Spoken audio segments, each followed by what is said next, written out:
ఎడారిలో సెలయేర్లు. మార్చ్ 25వ తేదీ. నన్ను పంపినవాడు నాకు తోడై ఉన్నాడు. ఆయనకిష్టమైన కార్యము నేనెల్లప్పుడూ చేయుదును గనుక ఆయన నన్ను ఒంటరిగా విడిచిపెట్టలేదని చెప్పెను. యోహాను సువార్త 8వ అధ్యాయము 29వ వచనం. క్రైస్తవునికి నిర్బంధమైన పరిస్థితులు 3 అంచెలుగా ఉంటాయి. నడిపింపు, ఆయనకిష్టమైన కార్యములనే ఎల్లప్పుడూ చేయడం, మన ప్రభువైన యేసుక్రీస్తు చెప్పిన ఉదాహరణలు, వాటిని పాటించిన విధానాన్ని మించినది ఏదీ లేదు.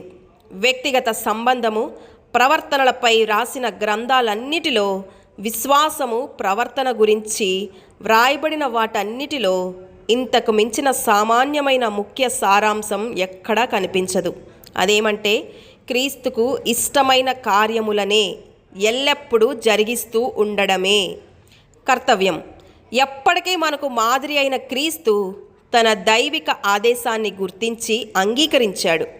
ఆయన మట్టుకు ఆ పని తన సొంతంగా తలపెట్టినది కాదు, కానీ దైవిక నిర్బంధాన్ని ఎరిగినవాడు. ఆయన నన్ను పంపెను గనుక ఆయన నామం ధరించిన వారందరూ ఇలాగే భావించాలి. సహవాసము, దైవ సన్నిధి అనే ఈ వాస్తవాన్ని క్రీస్తు పునర్గణిస్తున్నాడు. ఆయన నన్ను ఒంటరిగా విడిచిపెట్టలేదు. ఈ పునర్నిశ్చయత ఎంతైనా ప్రాముఖ్యమైనది. దేవుడి మాటలను దీవించునుగాక. ఆమెన్.